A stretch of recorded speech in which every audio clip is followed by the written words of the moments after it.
Welcome to the Haverhill Journal, where we give you a quick look at what's happening in our city. I'm Lindsay Paris. The recent influx of creative new startups in Haverhill has garnered statewide attention for their ingenuity and variety. The Journal is meeting a few of these young entrepreneurs today, and later we'll be visiting a hidden piece of local wilderness that comes alive in winter. First, the Journal had the pleasure of attending what was the first ever Innovation Night event held here in Haverhill for UMass Lowell's Innovation Hub at Harbor Place. The night featured some of the most innovative and creative businesses and entrepreneurs in the Merrimack Valley.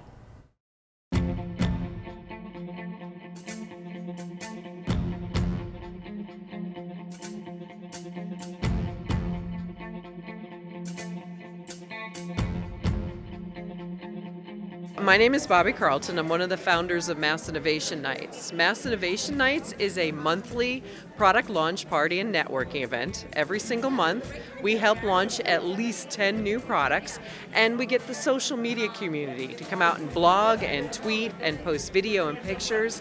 In a single night, we can generate a lot of visibility for local companies. This is our 106th event, and so people say to me, "Oh my goodness, when did you start?" I actually started this because I was unemployed. It was November 2008. I was out of work. I had been working for startups, and I knew how much visibility and how much opportunity it took to get an entrepreneur and a new product out into the marketplace. And so we started getting involved with social media and using social media to help promote local startups and entrepreneurs. And that's where the whole idea came from. We're approached by the folks at the Greater Haverhill Chamber, as well as the Merrimack Valley Planning Commission, to jointly sponsor and host one of these Mass Innovation Nights here at our new facility. And so this came together, planning over the last several months, and we're looking forward to a terrific event, expecting over 125 to 130 people. Very first big event, which is fantastic, and trying to engage the community and get them to really understand and appreciate the opportunities that we have to work together to drive the innovation, the entrepreneurship, the technology commercialization here in the region, and jointly really drive economic development. We've helped launch over 1,000 new products, and those companies have gotten funding for more than $2.1 billion in the last 9 years. Actually, one of the big secrets of Mass Innovation Nights is it's not really just an event.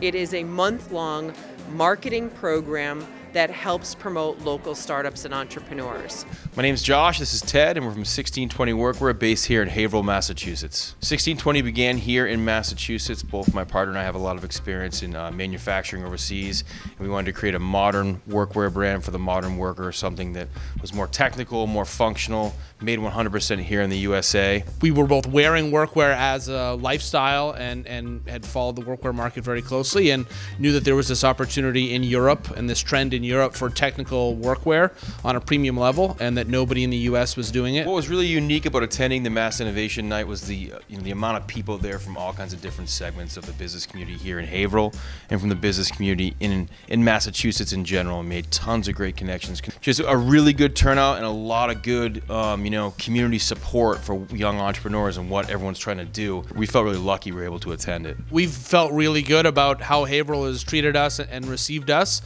We looked all over the Merrimack Valley when we were ready to relocate our office from a home office to a physical location. And there's a lot of like-minded businesses and a lot of entrepreneurs and a lot of people that are here for the same reasons. We're a growing startup, so hopefully a year from now we've outgrown this small 1,100 square foot office and are in a bigger space in Haverhill.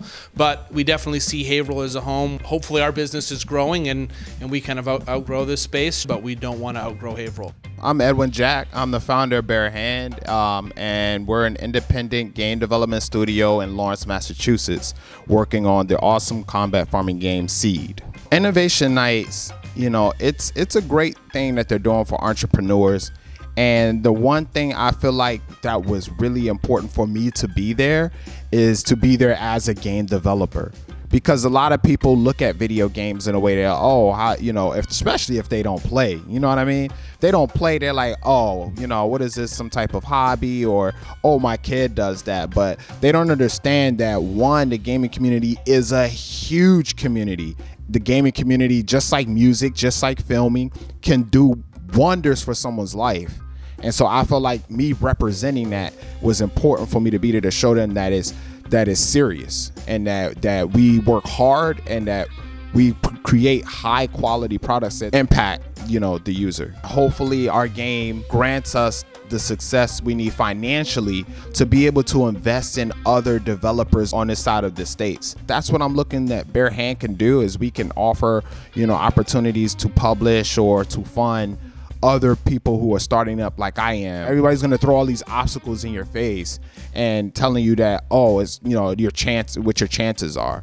Don't trust them. You know, humans don't know exactly what you need. They don't know what you were made to do. Just start and keep grinding, keep going, and trust and have faith that it's gonna happen.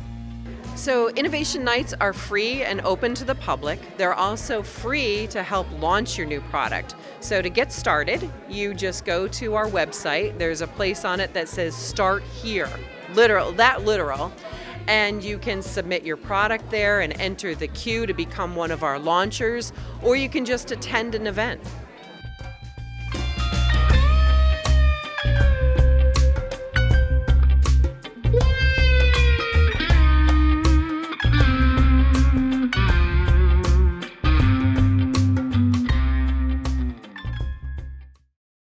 If you're an entrepreneur looking to be part of the next Mass Innovation Night, visit their website at mass.innovationnights.com. Makers come in all varieties, from tech to theater to art, and another innovative small business was built to support the vibrant local arts community.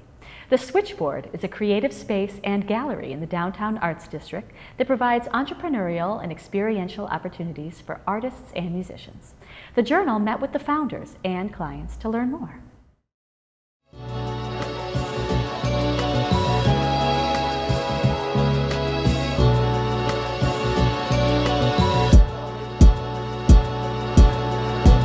Switchboard came about when Sarah and I first met. We both knew we wanted to be part of something together in a community that we loved. And we're big advocates for the arts. We're invested in the arts community here. My husband and I moved to Haverhill a couple years ago, and looking for sort of the artists in this community, I met Haley Moschella. We share a passion, among other things, for community and connecting the dots of the creative community. And the second I knew the kind of work that she was doing, we just kind of hit it off. We're sort of a hybrid gallery creative space. We kind of want to have a foundation of people getting to know the business through workshops, through just getting to know where we're located and our hours and who they'll meet here, as well as sort of the arts community getting to know us as a place that can sell their work and introduce people to their artwork that they might not have a space to do that in Haverhill at the moment. So we're starting it with a series of workshops, so workshop programming as well as a rotating gallery wall. Tonight is the opening celebration, so we're super excited. I think there's going to be a lot of people packed in our space. Brian Canty's artwork is on display. We have worked together in the past, but we're really excited to work together again and show some of his watercolor paintings. My name's Brian Canty, and I am a local artist here in Haverhill. I've lived here my whole life. I graduated from Haverhill High in 2010. Sarah and Haley asked me to, there was going to be an opening. I didn't think it was planned to be as quick. So they kind of jumped on the opportunity, and I was ready to just give them like 3 or 4 pieces, something like that. Sarah came to me and was like, do you want to be the featured artist? And I said, of course, I'll do this. I got plenty of work floating around. And I had a moment of panic where I didn't want to choose from all the work that I had. I wanted to bring forth new work for them and myself. And I think I wound up with like 21 or 22 paintings. I think we're sort of chasing that feeling you get when you're in a room with other members of your community that you either haven't met or didn't know you had connections with. We just want to capture that sentiment and provide a welcoming environment for that feeling and that sort of like, oh, you're my neighbor? Coming together over, doesn't matter what it is, crafts or artwork or events. So my favorite thing about the Switchboard thus far is getting to know people in the community. Similarly to bringing O Positive here and really just like meeting these amazing people. Same thing, just different parts of the community that I'm getting to know more. I'm really looking forward to having our gathering. So tonight being the first of many where people are just gathering in this space and having conversation and looking at art and sharing ideas. So that's what I'm most excited about.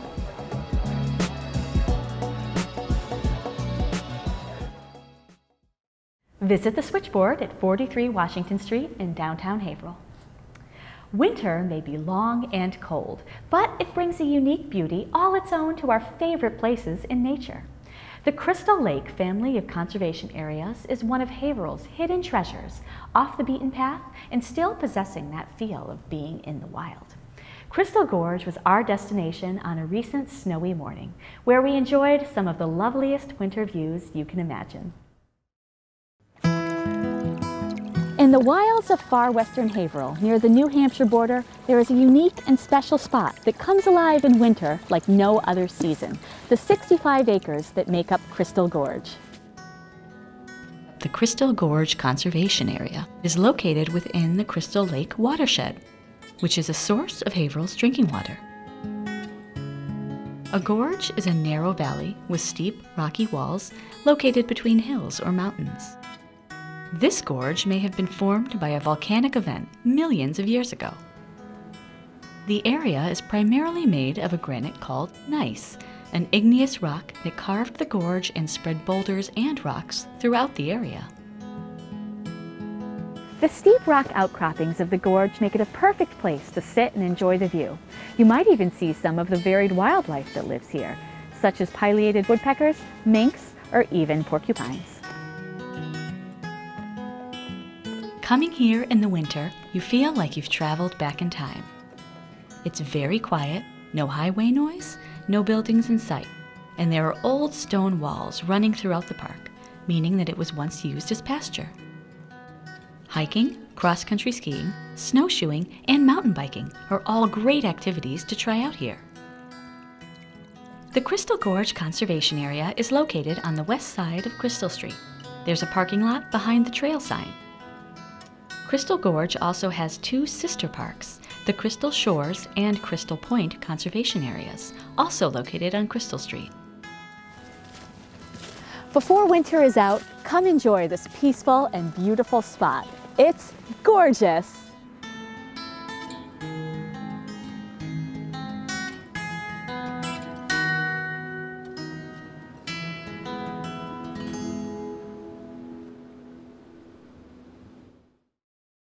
Crystal Gorge is less than a 10-minute drive from downtown on Crystal Street off Route 97 in Ayers Village, and it's the perfect place to get in some winter recreation before the season draws to a close. With the holiday of love on the calendar next week, kids and adults are looking to enjoy some Valentine spirit, and there are several local events at which you can do just that. The Buttonwoods Museum cordially invites you to a Victorian Valentine's Day party on Tuesday, February 13th from 3 to 6 p.m., where they will supply everything you need to make a beautiful handmade Valentine while snacking on tea and cookies. And you'll also get a tour of the Victorian-era Duncan House. You can register by calling the museum at 978-374-4626 or visiting their website at buttonwoods.org. The Haverhill Public Library also has several Valentine events for all ages, beginning with a Make Your Own Valentine's Cards for Kids workshop on Saturday, February 10th at 11 a.m. Later that day at 3:30 p.m., adults and teens can learn the secrets of chocolate and what makes it so darn delicious. Naturally, a chocolate tasting will be a part of the Chocolate, the Secret Indulgence program, hosted by Mike Cross of NECC's Chemistry Department. Then, teens are invited for a Crafternoon, Tuesday, February 13th at 4 p.m., where you can make a Valentine for that special someone, all craft supplies provided. And lastly, to stay in the relaxed spirit, sign up for You Are the Valentine, meditation with John LaLumiere on Saturday, February 17th at 11 a.m. LaLumiere will teach an intro on meditation, followed by a practice session. You can register for all of these programs and more online at haverhillpl.org by clicking on Calendar of Events, or call the library at 978-373-1586. If you have a story or event you'd like to see featured on the Haverhill Journal, call us at 978-372-8070 or email info@haverhillcommunitytv.org. And don't forget to like us on Facebook or at our HC Media YouTube channel. And that's what's happening in Haverhill the week of February 8th. I'm Lindsay Paris. Happy Valentine's Day, and we'll see you next time.